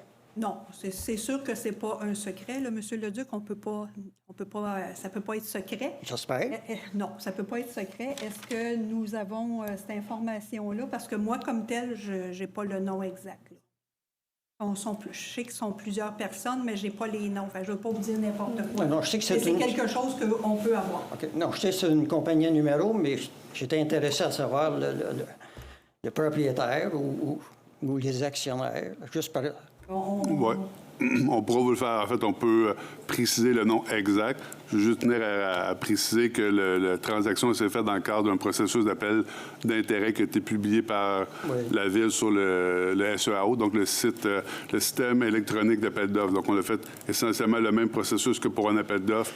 Dans ce cas-ci, on a fait un appel d'intérêt ou de projet qui a été déposé. Il y avait eu 4 projets qui avaient été soumis, un seul qui a été retenu. Ben, en fait, le meilleur projet a été retenu par la Ville et le contrat en a été octroyé. Je pourrais préciser exactement le nom de la compagnie à numéro, là, si vous voulez l'avoir. Ça, je l'ai, la compagnie à numéro. OK. On pourra voir derrière la compagnie à numéro, là, mais... c'est en 2020. Ça s'est passé en 2020. 2017. Oh, OK. 2017. Mais le contrat, l'acte de vente a été signé en 2020. En 2020, oui. OK. OK. Fait que ça va. J'avais une autre question aussi à la dernière séance. Vous savez que normalement, c'est une, mais je vais être très gentille ce soir. Ah! Écoutez, ça m'arrive. Allez-y. OK. Le terrain était vendu 8 millions. OK? Oui. Puis je comprends que c'est un paiement différé. Ça va aller par étapes, tout dépendant du processus de construction de la chose. Mais il y a des intérêts qui doivent être payés. Ma question est, est-ce qu'on a l'assurance? Parce que si on parle de à peu près 1 500 000 d'intérêts, parce qu'on parle de 8 millions à 3 % à peu près 6 ans ou 7 ans, hein, on parle d'à peu près 1 500 000 à ce jour. Ça va être pas mal plus que ça.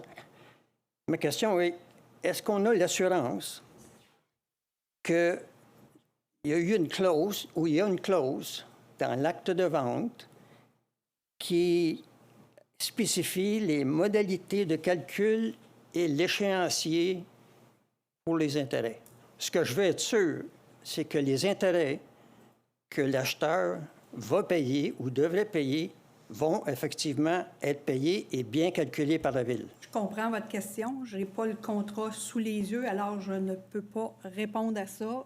C'est quelque chose qu'il faut vérifier. Il faut vous revenir, monsieur. OK. C'est bon? Oh, c'est Merci. parfait. Vous devriez être là plus souvent. Merci. Merci.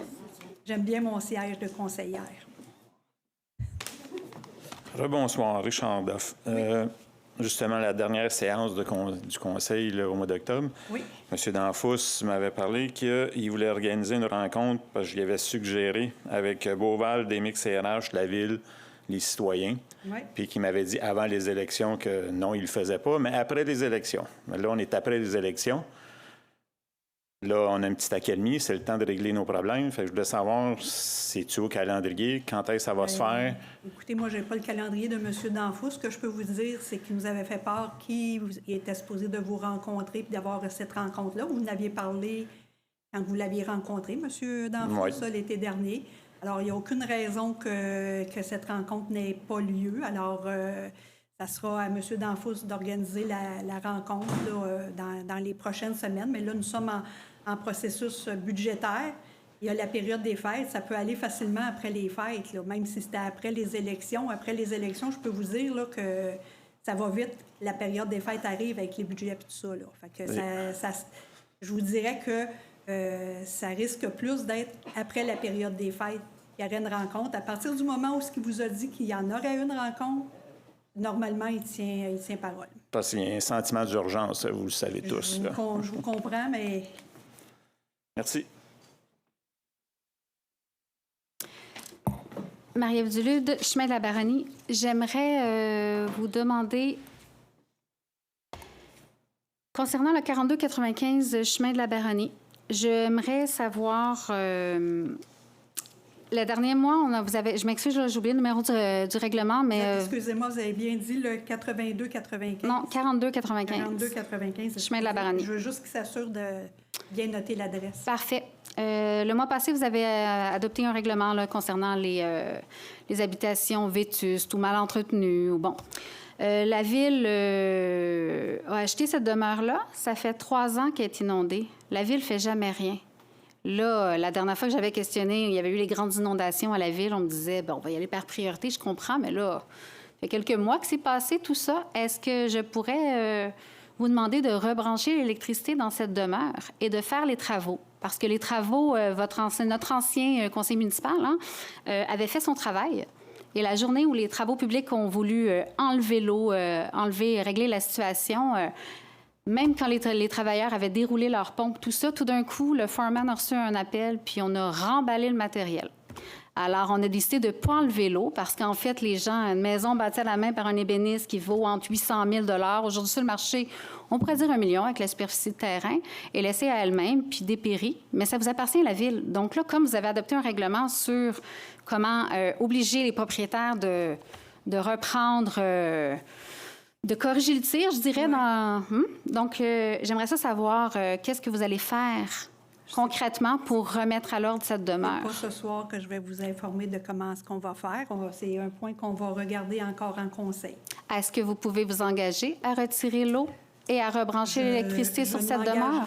Je ne m'engagerai sur rien ce soir. Je ne connais pas l'état exact du bâtiment. Vous avez débranché l'électricité, oui, donc la sonde pompe ne marche plus, l'inondation monte. C'est ce que vous avez fait à toutes les résidences sur la rue. Je suis mairesse suppléante, alors je ne suis pas mairesse à temps plein. Donc, le dossier, écoutez, Mais la démolition... je le contrôle pas. Alors, on va regarder qu'est-ce qu'il y en est, puis on va vous revenir sans faute. Sauf que vous connaissez le dossier depuis 8 ans là, de la démolition en bloc de toutes les résidences sur le chemin de la Baronnie pour faire plaisir à Costco, parce que là, vous achetez des résidences au prix en dessous de l'évaluation ou à peu près. C'est comme ça que vous avez fonctionné pour chacune des résidences. Puis après ça, vous les revendez à Costco. Fait que là, Costco ne sera pas content ce soir. Désolée, shame on you, mais là, vous êtes au courant là, de cette situation-là. Là, elle vous appartient sur papier encore. J'aimerais ça que vous preniez vos... Non, c'est parce que vous me répondez un peu de la bullshit. Là. Je suis désolée, mais vous êtes au courant. Là. On va le dire aux citoyens. Là. Non. Je ne vais pas vous manquer de respect, mais vous me manquez de respect à moi quand vous me dites que je ne suis pas au courant. Je ne vous manque pas de respect. Bien, vous me mentez en plein visage. Non, je ne vous mens pas. Mais non. Mais vous le savez, c'est la grande question du comité. Est-ce qu'on la démolit ou pas, cette maison-là, parce qu'elle dérange Costco? Justement, nous regarderons si elle doit être démolie ou si on doit faire une autre intervention. Vous voulez que je m'engage à ce soir? Je ne m'engagerai sur rien ce soir. Certainement pas de la façon que vous allez me l'apporter. Je ne m'engagerai sur rien. On va regarder, puis on va vous revenir. Ça, c'est la seule chose que je peux m'engager. Puis si je me plains de mon voisin, là, vous allez opérer? Et je vous bullshit pas. Puis faites attention à comment est-ce que vous intervenez. Mais je suis désolée, mais ça fait des années que vous êtes au courant de ce dossier-là, puis il y a une inaction totale. Bien, écoutez, on regardera. C'est pas pour rien qu'il y en a qui ont levé les pattes, là. On va vous revenir. Il y a des raisons, puis c'est certainement pas la démolition d'une maison qui fait en sorte qu'un citoyen se retire. Mais quand un conseiller fait son travail... Quand un conseiller fait son travail, puis c'est des coups d'épée dans l'eau parce que Dieu, le Saint-Père, le veut pas. Madame Dulude, merci. Ça, c'était Martin Danfous, pardon. Merci, Madame Dulude. Ah, vous pouvez aller vous rasseoir parce que ça va être fini. Je m'assois ce que je veux, si vous voulez. Parfait. Il y a place dans l'Assemblée. Non, mais je voulais juste vous dire... Il n'y a pas quoi faire en plus, là. Je vous dis... Hey, vous exagérez, là, Madame Dulude. Là. Oui, également. Moi, la seule chose que je voulais vous dire, c'est reprenez pas la file parce que c'est terminé. Bon. Là, on se calme. Bien, je suis très calme, Madame Dulude. Monsieur Christianson, je vous laisse la dernière question. Parfait. Au mois d'octobre, sur notre rue, je ne sais pas qui a décidé de faire le remplissage des craques, le scellant, ça s'appelle, le scellant. Je ne sais pas pourquoi ça a été décidé de faire ça au mois d'octobre, parce que je vous invite à tous prendre vos autos, viens voir, à partir des pancartes sur notre rue, les premières pancartes, jusqu'à chez les ruelles, tout ça, là, c'est en train de sortir des craques. C'est pas supposé d'être fait quand il fait froid de même. Notre rue est rendue tellement... Ça me dépasse que le carrière vous verse des redevances pour entretenir la rue. Juste viens le voir. T'sais, vraiment regarder, pas juste faire « Ah, c'est correct, ça doit être correct ». Pense à des camions de 50 à 70 tonnes qui passent 500, 600. On a déjà vu 1000 camions par jour devant nos maisons. Va voir la qualité de la rue en avant de chez nous. Fait que là, votre question, c'est à savoir pourquoi on a fait ça. Pourquoi vous avez fait ça au mois d'octobre? On va s'informer. Puis est-ce que vous avez l'intention de vraiment réasphalter notre rue à un moment donné avant les prochains 5 ans? On ne peut pas vivre comme ça avec les tremblements, la journée longue, de nuit. Ça se peut pas. En plus, la carrière vous paye pour ça. On vous a bien entendu, oui. monsieur. Oui, on vous a bien entendu. Mais c'est ma question, est-ce que...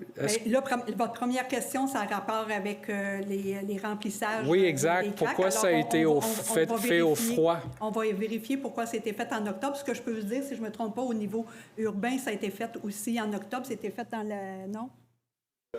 C'était la même période, à mon souvenir. Juste va voir. C'est capoté. En octobre, je ne peux pas dire qu'il faisait très frais. Je vous dis, on était en campagne électorale, il faisait chaud des journées, s'il vous plaît. Juste va voir. J'ai pas besoin de rien dire d'autre. Va voir de vos propres yeux. On va aller voir.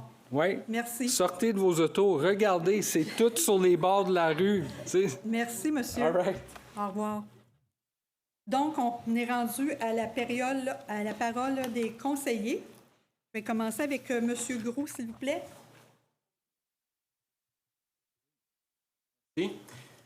Bonsoir à tous. Tout d'abord, je tiens à remercier l'ensemble des Varennois et Varennoises du district 1 et les autres districts également qui sont allés exercer leur droit de vote le 26 octobre et 2 novembre dernier. Votre participation à la vie démocratique est essentielle. Je vous remercie sincèrement pour la confiance que vous m'accordez pour vous présenter au sein du Conseil pour les 4 prochaines années. Je voulais également saluer M. Jean Latraverse pour son professionnalisme et le respect qu'il a fait preuve tout au long de la campagne. Je vais aussi prendre un moment pour exprimer ma reconnaissance envers mes collègues, Mme Collin, Mme Labrec, Mme Parent, Mme Charland, pour leur accueil, leur soutien, et également un citoyen qui est ici présent, que je considère maintenant un ami, Thierry. Merci. Plus particulièrement, je veux remercier mon mentor qui est ici à ma gauche, donc merci Marc-André. J'ai compris très rapidement pourquoi mes collègues qualifiaient la période électorale d'intense. On pense à l'organisation, le temps, les ressources, l'énergie. Ça demandera un grand engagement. Puis rien de tout ça qui a été possible sans le soutien de M. Danfous qui est absent ce soir. Donc, merci Martin. Être élu, c'est avant tout représenter la volonté des citoyens, mais c'est aussi veiller à agir dans l'intérêt de la municipalité. C'est un rôle que je prends à cœur et en fait, je suis fier de vous représenter pour les 4 prochaines années. Merci beaucoup. Merci, M. Groux. M. Savaria. Oui, bonsoir à tous. Bonsoir à la maison. Écoutez, moi aussi, je vais être dans les remerciements. Évidemment, je remercie les citoyens du district numéro 2, la Citière, qui m'ont fait confiance pour un deuxième mandat. J'en suis très reconnaissant. Merci à vous tous. Vous m'avez déjà fait, durant la campagne, des suggestions et des commentaires. Et je suis déjà au travail. J'ai dressé une liste pour faire les suivis. Évidemment, il y en a qui sont faciles à régler, d'autres un peu plus compliqués, mais soyez sûrs que je vais m'en occuper sans crainte. En fait, faire une campagne électorale, ça ne se fait pas seul. Donc, on prend de l'eau dans ce temps-là.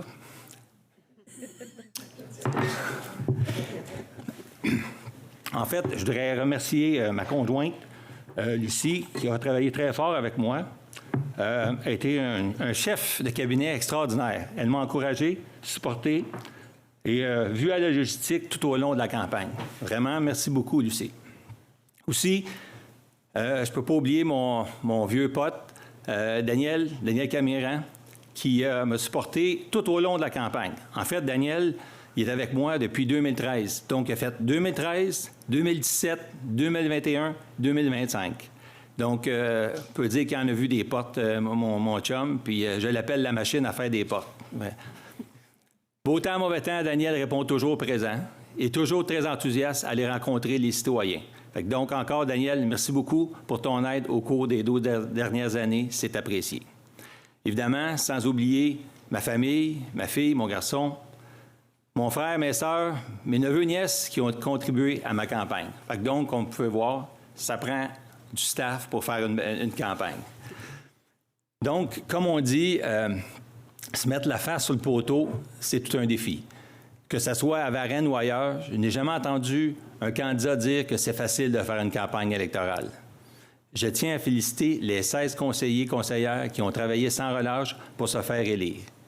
Je suis conscient que vous avez fourni beaucoup d'efforts en travaillant soirée, jour et week-end.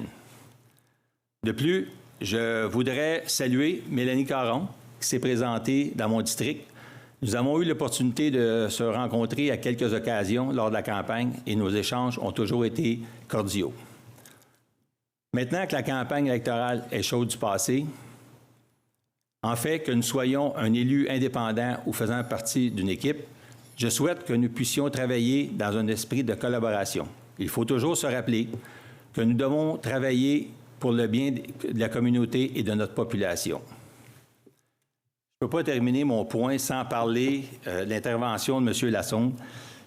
Écoutez, je le sais, moi j'ai été pendant 8 ans conseiller dans le rural, dans le district numéro 1. Puis des problèmes là, comme ça, on en a tout le temps. Il y a 3 ans, la Pointe-aux-Pruches, c'est pareil. Il y a eu des milliers de trucks, des camions, qui sont passés là. C'est incroyable. Je recevais des appels. Les agriculteurs disaient « Marc-André, faites quelque chose ». C'est vraiment difficile. Puis je pense que le DG l'a expliqué. Pas plus tard encore que l'an passé, une terre à bois, chemin de la coulée. Écoutez, les terres à bois, c'est jamais large. Je ne me souviens jamais c'est quoi la largeur, mais les gens, là, ils ont tracé un chemin de 50 pieds de large. 2 10 roues peuvent se rencontrer, puis ils peuvent rouler 30 km, 50 km/h chaque côté. C'est épouvantable. Ils sont partis du chemin de la coulée. Ils ont passé sur notre terrain qui n'avait pas le droit. Ils sont quasiment rendus à Saint-Amable. Fait que, je sais, M. Lassonde, on a parlé. Je vous comprends d'être frustré. Moi-même, je le suis de voir ça. Parce que malheureusement, c'est toujours le même procédé. Les gens demandent un permis. Ensuite, ils ont un rapport avec un agronome. Là, ils commencent à faire du remblai. Là, on commence à voir... c'est pas exactement qu'est-ce que c'est supposé être sur les papiers, mais comment les suivre tout le temps? Ça prendrait toujours un inspecteur là. Je ne sais pas, mais il faut trouver des solutions parce que c'est comme ça depuis des années, puis c'est vraiment, vraiment frustrant. Surtout, puis on appelle le ministère de l'Environnement, CPTAC, puis je pense, comme M. Lassonde l'a mentionné, ils sont souvent après nos agriculteurs, faites ci, vous n'avez pas le droit de faire ci, faire ça, mais quand ces gens-là ont leur permis, quand je parle des gens qui ont des terres, puis souvent, c'est pas facile de les arrêter. Puis le dernier point, En tant que conseiller du district numéro 1, j'ai travaillé très fort pour refaire le pavage dans le rural. Puis j'en faisais une fierté d'avoir pratiquement tous les chemins qui ont été asphaltés. Maintenant, quand il passe 600, 700, 800 camions, je le sais, je le vois, le chemin des sucreries, le chemin de montée du lac et le chemin du... L'énergie. La Pointe-aux-Trusses, merci, excusez. Ils ont été vraiment, vraiment... c'est incroyable qu'est-ce qui se fait sur ces chemins-là. Malheureusement, même si ça a coûté 700 000 $800 000 par rang, puis c'est sûr qu'on ne sera pas capable d'aller voir ces propriétaires-là fautifs et leur dire qu'il faut que vous allez refaire le pavage. Donc, M. Lassonde, je vais essayer de vous continuer à vous supporter. Je sais que c'est un gros travail, mais merci de lever le drapeau, puis on va essayer de vous aider. Merci beaucoup. Bonne fin de soirée. Merci, M. Savaria. Madame Labrec. Bonsoir. Merci d'être présent. Merci pour vos questions. Bonsoir à la maison. En fait, mes deux collègues ont parlé de travail colossal par rapport aux élections. Puis, dans mon porte-à-porte, plusieurs me demandaient « ça vous prend combien de temps de faire ça? » Fait que là, je sais pas, je n'ai jamais calculé ça, mais je l'ai fait. Fait que dans le fond, j'avais envie de vous partager un peu l'arrière-scène rapidement, inquiétez-vous pas, de c'est quoi une campagne, qu'est-ce que ça l'exige comme campagne, dans une campagne électorale. Puis ça, c'est tant qu'est-ce que ça soit, qu'on soit indépendant ou dans un parti, là, c'est quand même similaire.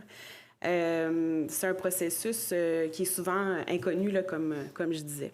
Fait que dans le fond, je vais vous nommer en gros en rafale, puis j'ai même calculé le nombre d'heures approximatif. Donc, développement du programme électoral, élaboration des textes, les choix des photos, prise de photos officielles pour nos fameuses pancartes, rédaction de nos textes de présentation, révision, approbation, impression, sollicitation de signatures manuscrites, parce que, eh oui, c'est encore fait manuscrit, c'est pas électronique, dépôt de notre candidature officielle, installation de nos pancartes, le champion ici est juste à côté de moi, et s'assurer de les remonter, parce que oui, il y a du vent et des intempéries, donc on doit faire notre tour tout le temps.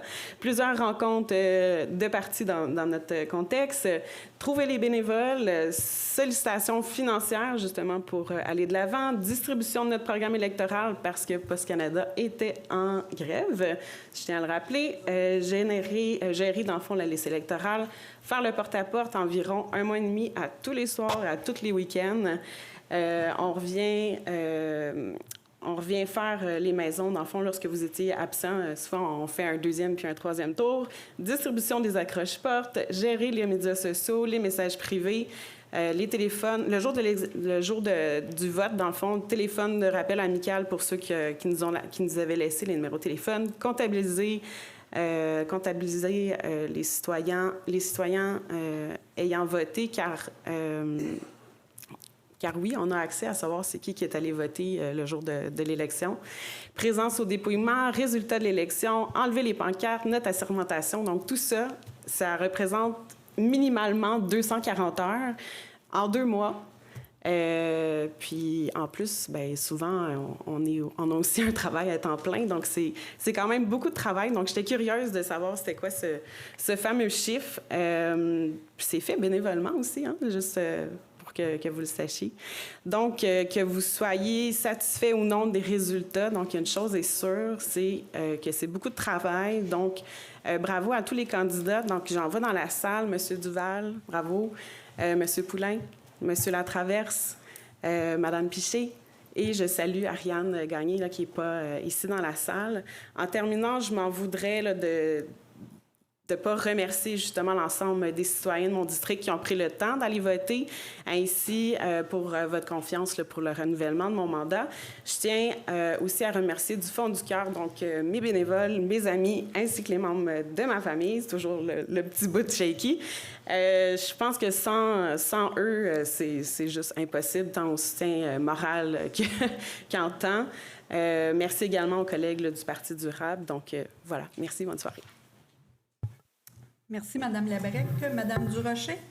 Bonsoir à tous. Merci d'être nombreux ce soir.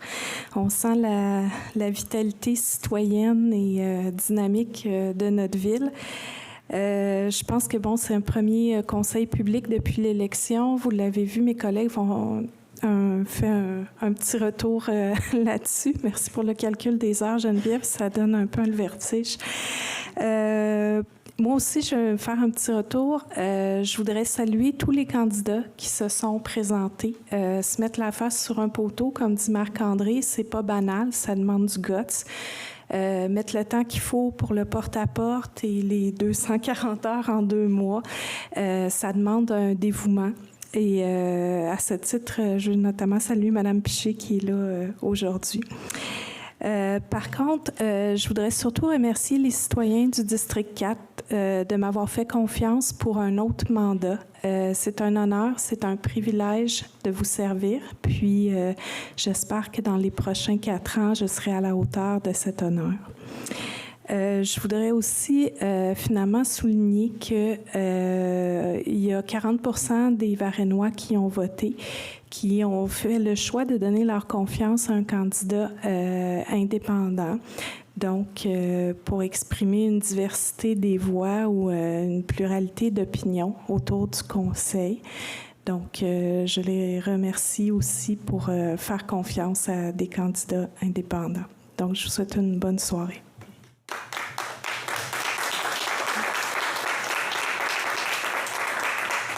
Merci, Mme Durocher. Mme Charland. Alors, dans la même direction que mes collègues, bonsoir à tous.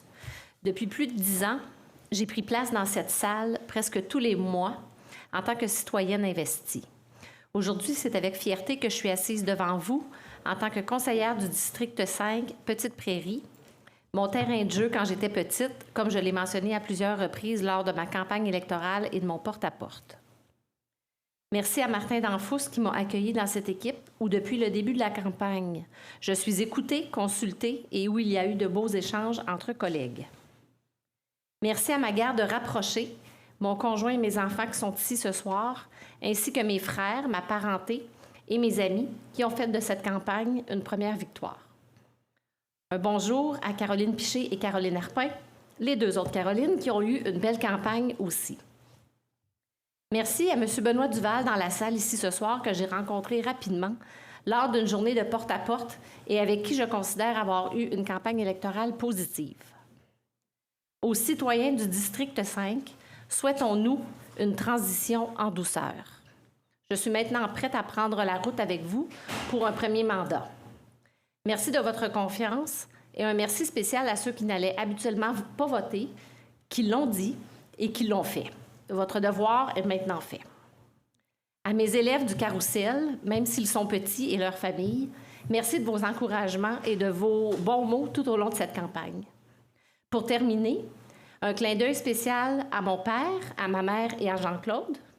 Il y a dans cette victoire beaucoup de vos encouragements. Vous m'avez toujours encouragé à participer aux séances du Conseil, à me demander de vous faire des résumés et vous m'avez même encouragé, il y a de cela plusieurs années, à me présenter comme candidate. C'est maintenant chose faite et il y a un peu de vous dans cette victoire. Merci à tous et au plaisir de vous rencontrer bientôt. Merci, Mme Charland. Mme Parent. Bien, bonsoir et bonsoir aussi à la maison. Donc, merci de votre présence. Je tiens à remercier sincèrement les citoyens pour leur confiance renouvelée avec un taux de participation dans le district 6 de 60 %.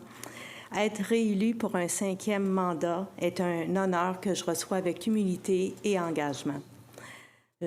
Un immense merci à mes amis, mes bénévoles, ma famille, mon conjoint, ainsi qu'aux employés municipaux et électoraux pour leur travail et leur soutien.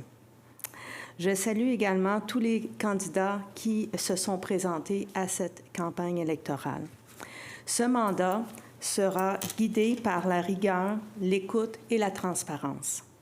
Le respect, le dialogue et la prise en compte des dimensions sociales, économiques et environnementales orienteront chacune de mes décisions. Être à l'écoute, répondre à vos préoccupations, proposer des solutions, analyser vos suggestions sont importants pour moi. Faire partie d'une équipe, c'est unir nos forces pour bâtir une ville à la hauteur de vos aspirations. Cette cohésion nous permet de transformer nos engagements en réalisations concrètes au service de chacun d'entre vous, les citoyens, et ce, depuis 16 ans. Dès ce week-end, nous entamons le premier exercice budgétaire du présent Conseil et nous allons mettre en place le premier engagement, 0 augmentation de taxes. Les 30 autres engagements seront réalisés dans le présent mandat et j'ai particulièrement hâte de vous rencontrer de nouveau pour vous entendre sur vos besoins, vos idées, vos suggestions pour le parc du Carrousel dans le cadre d'une consultation. Je suis fière de représenter les citoyens et plus motivée que jamais de travailler avec l'ensemble du Conseil pour bâtir un Varennes toujours plus durable, inclusif et à l'écoute des citoyens. Merci beaucoup et ensemble, continuons. Merci.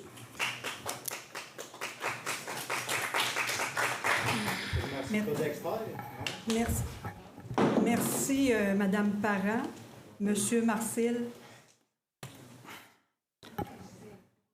est-ce que on peut continuer? Merci. Bonsoir. Je n'avais pas été remercié. Monsieur Marcil. Bonsoir. Bonsoir. Merci d'être là. Puis principalement, je veux remercier les gens, les employés de la piscine.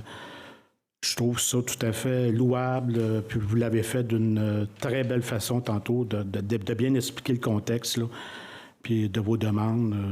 Je vous remercie beaucoup de votre présence. Soyez assurés que je vais être très à l'écoute au niveau de vos revendications. Bon, bien entendu, comme vous avez tous et toutes fait depuis tantôt, je veux bien entendu remercier les citoyens et citoyennes de mon district, Saint-Charles, Parc Saint-Charles. Je suis réélu pour un 5e mandat. J'ai décidé de faire un 5e mandat. Il y a une nuance très importante, c'est ma décision. Et soyez assurés que je vais... je vous dirais que mon 5e mandat va être un petit peu différent. D'un, étant un candidat indépendant, avec Mme Durocher. D'ailleurs, je vous ai tous entendus tantôt. J'ai compris, M. Savaria, je pense que vous l'avez dit clairement, qu'on soit un candidat indépendant ou un candidat à l'intérieur d'un parti politique, je considère que ma nouvelle équipe, elle est là.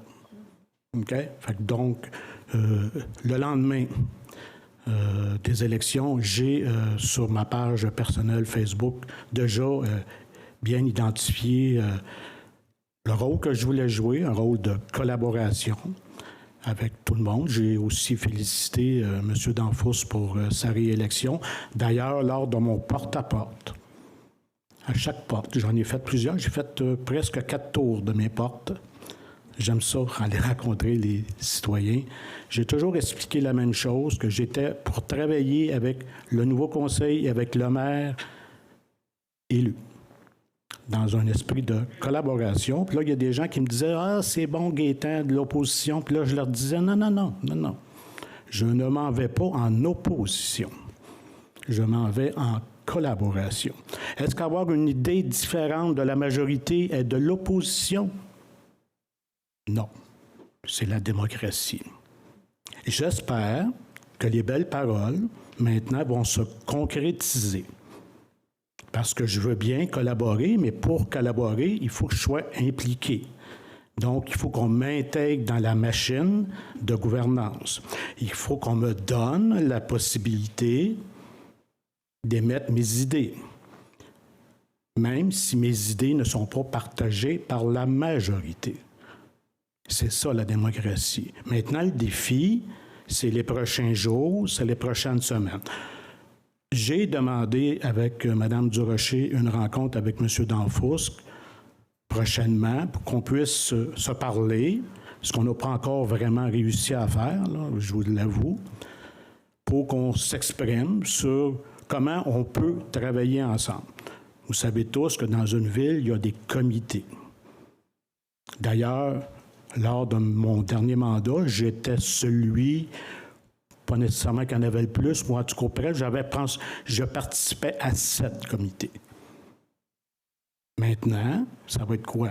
Qu'est-ce qu'on va m'offrir? On va-tu m'offrir le comité de retraite? Je ne suis pas encore prêt à prendre ma retraite. Là. Peut-être qu'on va me l'offrir. Là. Donc, j'ai très hâte de m'asseoir avec M. Danfous pour qu'on puisse discuter calmement, parce qu'une campagne électorale, je pense que tout le monde l'a mentionné, c'est très exigeant, physiquement, émotivement. Il faut laisser retomber la poussière. Et les citoyens et citoyennes ont décidé de leur nouveau conseil municipal. Bien entendu, je veux féliciter, je l'ai déjà fait, mais je vais le redire, tous ceux et celles, que ce soit à l'intérieur du parti politique, d'ailleurs, où j'ai quand même été 16 ans, il ne faut quand même pas l'oublier. Là, hein? 16 ans de ma vie, j'étais dans le Parti durable. Je veux féliciter tous les candidats qui ont été élus, qui n'ont pas été élus, pour leur participation. D'ailleurs, Mme Arpin, Caroline, on joue au pickleball ensemble. Fait que on joue pendant toute la campagne électorale, on jouait au pickleball ensemble.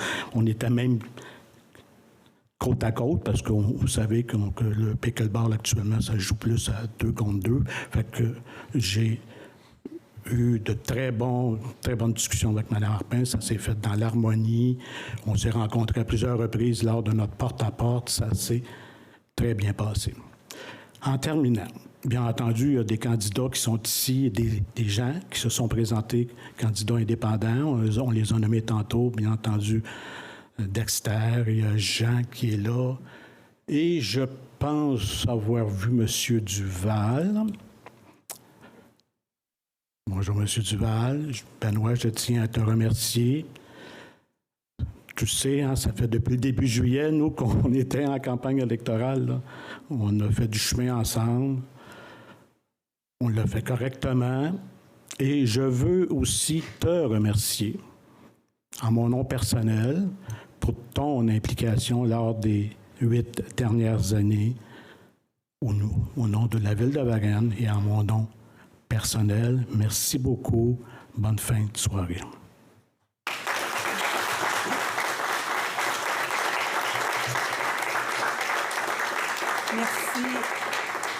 Merci, M. Marcil. Bon, bien, écoutez, je suis la dernière.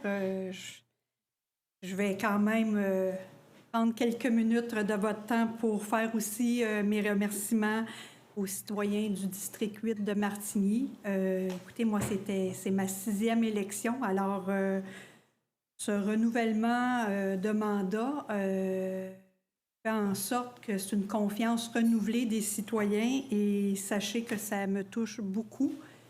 Ça m'honore. J'ai été terriblement touchée de l'accueil qu'on m'a fait tout le long de ce porte-à-porte. Effectivement, c'est beaucoup d'heures de travail. Alors, je tiens à saluer les 3 personnes qui m'ont vraiment épaulée dans le porte-à-porte. On a marché beaucoup, on a monté des marches, on a descendu, on a passé des dépliants. Fait que je tiens à remercier Guylaine, Nathalie puis Pierre qui m'ont grandement accompagnée. Moi, en ayant une condition particulière, bien, j'ai un grand garçon qui demande encore une gardienne. Alors, j'ai eu 2 gardiennes super disponibles qui m'ont aidée dans cette tâche. Je tiens aussi à remercier mes deux enfants, mes 2 grands garçons, Marc-André qui a partagé sa mère dans un moment aussi intense, Nicolas qui m'a aussi accompagnée puis qui endurait des fois ma mauvaise humeur. Je remercie aussi, ça en fait beaucoup, mais je trouve que c'est important, je remercie le père de mes enfants qui, chaque élection, est toujours présent pour m'appuyer, malgré que nous ne vivions plus ensemble. Il a toujours été là pour me seconder dans le rôle pour mon grand garçon. Je tiens aussi à remercier tiens à remercier l'ensemble des gens qui se sont présentés aux élections. Une élection, c'est jamais très facile. C'est plein d'émotions. Il y a des journées où on voudrait rester chez nous, où on veut laisser tomber. Il y a des journées où on est full encouragé. C'est super agréable. Je dois dire que pour ma 6e élection, étonnamment, c'était une température plus qu'enviable. C'est ma plus belle année où il y a une si belle température. Normalement, il pleut, il vente, il fait froid, on gèle. On a envie de laisser tomber. Là, c'était l'inverse. Il faisait chaud, il faisait trop chaud. Là, je me disais, je comprends pourquoi on ne fait pas ça au mois de juillet. C'est la canicule. Bref, c'est pas facile. Alors, je souligne les gens qui se sont présentés à ces élections, tout parti confondu, les indépendants, peu importe. Je tiens à souligner l'adversaire avec qui on était ensemble pour cette campagne dans le district 8, M. Ronald Lacroix. C'était une campagne propre qui s'est faite, puis je l'en remercie à ce niveau. Donc, je suis encore très, très fière de faire partie de l'équipe de M. Danfous. Je suis en route pour une 21e année et j'en suis fort fière. Et tout ça, c'est grâce à la population du district 8 de Martigny et je les en remercie grandement.